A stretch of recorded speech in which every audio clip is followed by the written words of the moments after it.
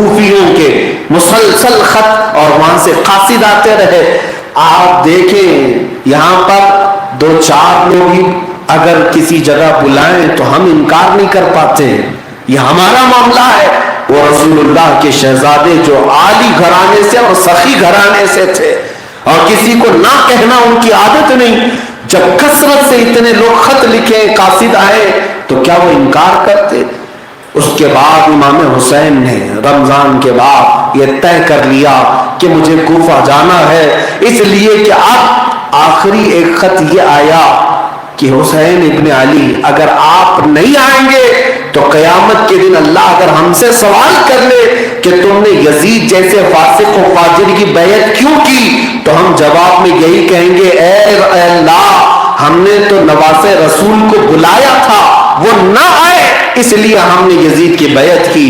یہ بات اتنی سخت تھی کہ اس کے بعد انکار کرنے کی گنجائش نہ رہی. مولا حسین نے کہا کہ پھر یہ اتمام حجت ہے، اگر میں نہ گیا تو میرے اوپر قیامت کے دن مقدمہ ہو سکتا ہے. پھر صحابہ کی مشاورت ہوئی، میٹنگ ہوئی، صحابہ نے سب نے رائے مشورہ کیا. پھر مولا حسین سے سارے صحابہ نے آ کر کہا کوفہ والوں کی فطرت ہمیں معلوم ہے، وہ آپ کو اذیت دیں گے، آپ کے ساتھ نہیں کھڑے ہوں گے. یہاں تک کہ لوگوں کی بات یہ تھی، مشہور تھا، وہ کہتے بھی تھے زبانیں آپ کی پاس ہیں، کوفہ والوں کی زبانیں آپ کی طرف ہیں لیکن تیر و تلوار یزید کی طرف ہیں.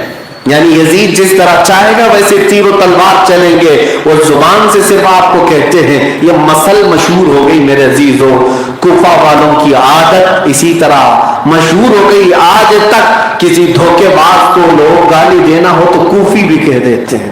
کوفہ والوں کی خصلت آ گئی، عادت آ گئی. بہرحال امام حسین اعظم رضی اللہ تعالیٰ عنہ نے طے کر لیا کہ مجھے جانا ہے. جب صحابہ کے اصرار کے بعد بھی آپ جانے کا ارادہ ملتوی نہیں کر رہے تھے تو لوگوں نے ایک مشورہ آپ کے پاس پیش کیا کہ اے حسین ابن علی اگر آپ جانے پر اتنے بزید ہیں، جانا ہی چاہتے ہیں، تو ہماری طرف سے ایک مشورہ یہ ہے کہ پہلے اپنے کسی معتمد آدمی کو کوفہ بھیجیں، وہ دیکھ کر کے حالات اگر صحیح معنوں میں بتا دے تب آپ جائیں. تب یہ مشورہ آپ نے پسند فرمایا اور اپنے خاندان میں سے معتمد جس کو چنا وہ امام مسلم بن عقیل تھے. یہ کون ہے؟ یہ امام حسین کے چچیرے بھائی ہیں. حضرت عقیل حضرت علی کرم اللہ وجہہ الکریم کے بھائی ہیں اور ان کے بیٹے امام مسلم ہیں اور ان کو ہم شبیہ رسول بھی کہا جاتا تھا. رسول اللہ کی شباہت رکھتے تھے اور امام حسین ان سے بڑی محبت رکھتے، چچیرے بھائی تھے، سفر میں ساتھ تھے.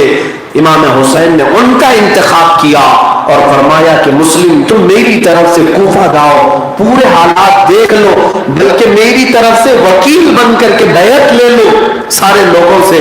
اگر سارے بیعت کر لے جاتے ہیں تو پھر مجھے خط لکھ دینا، میں مکہ سے اپنے قافلے کے ہمراہ وہاں پر آؤں گا، پھر اعلان کیا جائے گا. امام حسین کا یہ منصوبہ تھا اور اس کے بعد امام مسلم بن عقیل کو بھیجا گیا. میں آپ کو یہ تفصیل سے بتا رہا ہوں، ذہن حاضر رکھنا، اس لیے کہ کچھ ظالم آج یہ کہتے ہیں کہ امام حسین نے خلافت کے خلاف بغاوت کی تھی. یزید جب ایک خلیفہ ہو گیا، حکومت قائم ہو گئی، تو ایک حکومت کے خلاف خروج کرنا، نکلنا، اس کو بغاوت کہتے ہیں. ظالموں کی نظر میں یہ بغاوت ہے، بلکہ ہم کہتے ہیں حقیقت میں بغاوت تو یزید نے کیا. بغیر مسلمانوں کے رائے مشورے کے خلیفہ منتخب نہیں ہوتا. حضرت ابوبکر صدیق بھی تمام صحابہ کے اتفاق سے خلیفہ بنے تھے. حضرت عمر فاروق بھی مجلس شورا کے اتفاق سے خلیفہ بنے تھے. حضرت عثمان غنی بھی اہم صحابہ کے اتفاق سے بنے تھے. حضرت علی کرم اللہ وجہہ الکریم عام تمام صحابہ کے اتفاق پر خلیفہ بنے تھے. خلافت اور خلیفہ بننا یہ مسلمانوں کے اتفاق سے ہوتا ہے. لیکن یزید کو کس نے بنایا تھا؟ زور زبردستی بنا، اور اس کو تم کہتے ہو خلیفہ برحق کے خلاف بغاوت. نئے امام حسین نے نظام مصطفیٰ کے صحیح چہرے کو بتانے کے لیے یہ آپ نے خروج فرمایا، مدینہ طیبہ سے مکہ نکل آئے. اب امام مسلم بن عقیل کو مولا حسین نے بھیجا کہاں؟ کوفہ. کوفہ جب جانے لگے تو آپ کے 2 شہزادے ساتھ میں تھے، محمد اور ابراہیم، چھوٹے تھے، باپ کے بغیر رہتے نہیں تھے، ساتھ ہو لیے امام مسلم بن عقیل سیدھے کوفہ کی سرزمین پر پہنچ گئے۔ کوفہ جب آئے تو یہاں کے لوگوں نے والہانہ استقبال کیا، شاندار استقبال کیا، لوگوں میں پورے ہلچل مچی تھی کہ رسول اللہ کے گھر سے ایک شہزادے آئے ہیں، حسین اعظم کے وکیل آئے، مسلم بن عقیل آئے، سارے لوگوں میں نعرے تھے، لوگ جوق در جوق پیچھے گھومتے رہے۔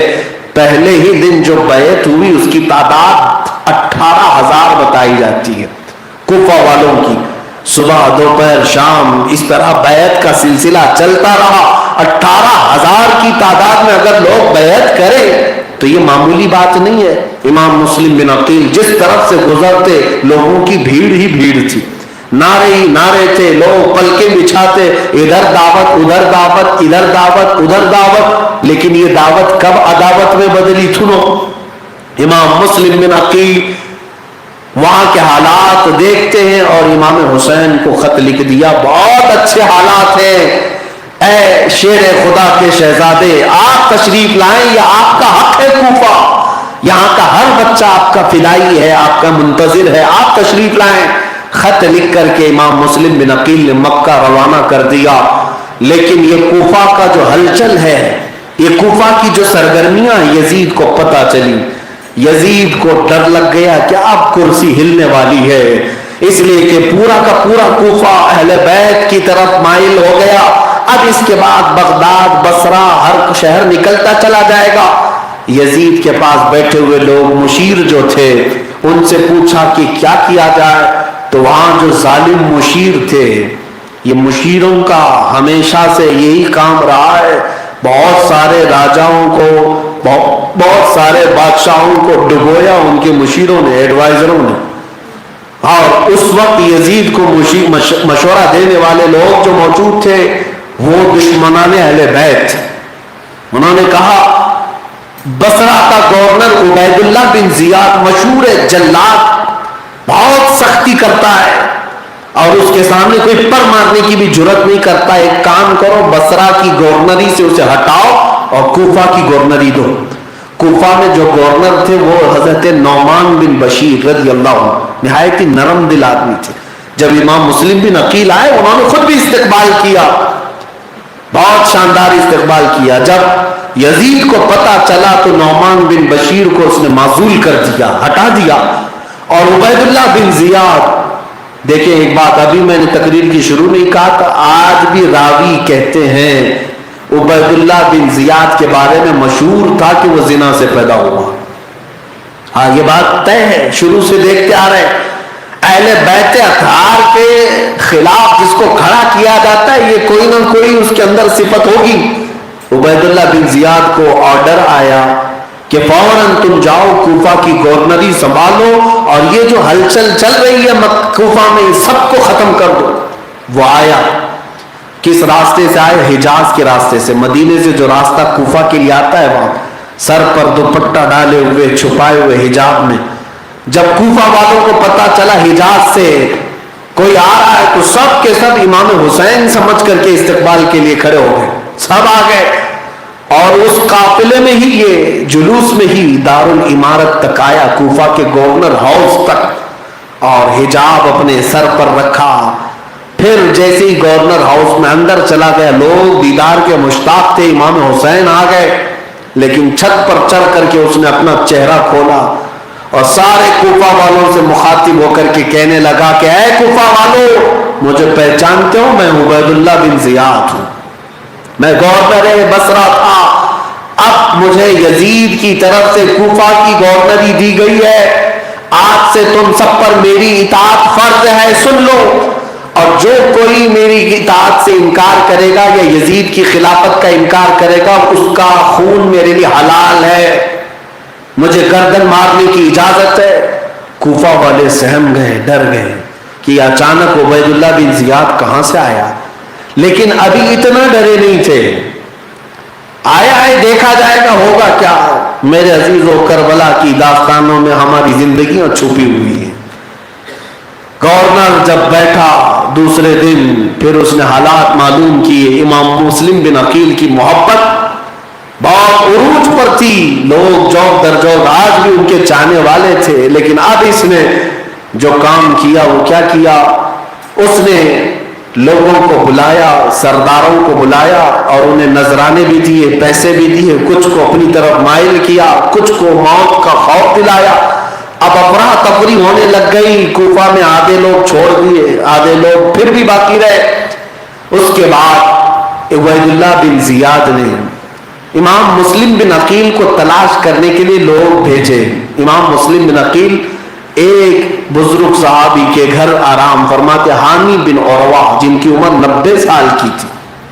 ہانی بن عروہ اہل بیت سے محبت کرتے تھے, امام مسلم بن عقیل کو اپنے گھر میں رکھے تھے. اب یہ جاسوسوں کو ہر جگہ لگا چکا تھا کہ ڈھونڈ لاؤ, کہیں پتہ نہیں چل رہا تھا. ایک جاسوس معقل جس کا نام تھا وہ ہانی بن عروہ کے گھر آیا, کہا میں اہل بیت کا محب ہوں, کچھ نذرانہ ہے میرے پاس, میں دینا چاہتا ہوں, آپ کے گھر میں کوئی ہے؟ تو ہانی بن عروہ نے اہل بیت کی محبت میں اس کو اندر بلا لیا. امام مسلم بن عقیل کو دیکھ کر وہ بڑی تعریفیں کیا, کہا کہ آپ کے قدموں میں ہماری جان ہے, فلاں ہے, فلاں ہے, نذرانہ دیا اور چلا گیا. جا کر عبید اللہ بن زیاد کو رپورٹ دے دیا, مسلم بن عقیل ہانی بن عروہ کے گھر میں چھپے ہوئے. ہانی بن عروہ کو عبید اللہ بن زیاد نے طلب کیا. عبید اللہ بن زیاد کے بلانے کے بعد جب یہ بوڑھے صحابی آئے تو اس نے ان کو کھڑا رکھا. ہانی بن عروہ سے کہا, سنا ہے کہ تم خوب خلافت کے خلاف بغاوت کر رہے ہو اور اپنے گھر میں میٹنگیں کرتے ہو اور منکروں کو, مخالفوں کو اپنے گھر میں پناہ دیتے ہو. ہانی بن عروہ نے کہا یہ سب جھوٹ ہے, غلط ہے. کہا کیا تم مسلم بن عقیل کو اپنے گھر میں پناہ نہیں دیے ہو؟ ہانی بن عروہ نے کہا ایسا کہاں کیسے ہو سکتا ہے, مجھے کیا خبر. اس نے وہ معقل جاسوس کو سامنے لایا, کہا اس کو پہچانتے ہو؟ ہانی بن عروہ نے دیکھا یہ تو وہی شیطان ہے جو اہل بیت کی محبت کا نام لے کر آیا تھا نذرانہ لے کر کے, اور پھر جاسوس تھا, یہاں آ کر کے اس نے خبر دے دیا. اس لیے میرے عزیزو, ہر نذرانہ دینے والے پر یقین نہیں کرنا چاہیے. کون کس کی جاسوسی کرتا ہے, کون کس کی طرفداری کرتا ہے پتہ نہیں. کئی لفافوں میں کئی جاسوس بند ہوتے ہیں. خیر, معقل بن یسار کو دیکھ کر کے ہانی بن عروہ نے قبول کر لیا, کہا ہاں میرے گھر میں امام مسلم بن عقیل ہیں, لیکن اگر معاملہ ایسا سخت ہے تو میں انہیں ان کے گھر واپس بھیج دوں گا, تم مجھے واپس بھیج دو. اس نے کہا تم یہاں سے اس وقت تک نہیں جا سکتے ہانی بن عروہ جب تک مسلم بن عقیل کو میرے حوالے نہیں کرو گے. ہانی بن عروہ نے کہا اتنا میں ہلکا تو نہیں ہوں, میرا خاندان بھی ہے, میرے افراد بھی ہیں, میں اپنے گھر آئے ہوئے مہمان, وہ بھی اہل بیت میں سے, اسے تیرے حوالے نہیں کر سکتا, اس کا خون تیرے حوالے نہیں کر سکتا. تب پھر ہانی بن عروہ کے منہ پر اس نے لکڑی مارنا شروع کیا. وہ 90 سال کی بڑھاپے میں چھڑیاں کھاتے رہے. روایت میں ہے کہ ان کی آنکھ پھٹ گئی, ناک پر اتنی لکڑیاں مارا کہ خون سے جسم آلودہ ہو گیا. پھر اس کے بعد کہا اب کہو کیا کہتے ہو. کہا کہ بالکل نہیں, مرنے تک میں مسلم بن عقیل تمہارے حوالے نہیں کر سکتا. یہ بات پھر کوفہ میں پھیل گئی کہ ہانی بن عروہ کو ابن زیاد نے گرفتار کیا اور انہیں مارا. تو ابھی کچھ غیرت باقی تھی. کوفہ کے لوگ پھر سے گورنر ہاؤس کے پاس جمع ہو گئے, تقریباً 20,000 کی تعداد میں. امام مسلم بن عقیل کے ساتھ آئے کہ آج گورنر ہاؤس کا محاصرہ کر لیا جائے اور کام تمام کرو اس کا, ابن زیاد کا. لیکن کیا اس نے چالاکی کی تھی, کوفہ کے بڑے بڑے سرداروں کو پہلے ہی سے گورنر ہاؤس میں بلایا تھا دعوت کے نام پر. ہر قبیل خاندان کا ایک ایک کوئی آدمی ہوتا ہے بڑا, اور اس کو اس نے پہلے ہی دعوت میں بٹھا لیا تھا. اب جب یہ 20,000 کا لشکر گورنر ہاؤس کے پاس آیا تو اس نے اپنے اندر گھر میں بیٹھے ہوئے گورنر خاندان کے بڑے لوگوں کو اتنا ڈرایا, کہا اگر تم اپنے خاندانوں کو واپس بھی نہیں بھیجو گے تو تمہاری بوٹیاں بھی میں تمہارے خاندان والوں کے ہاتھ نہیں پہنچنے دوں گا.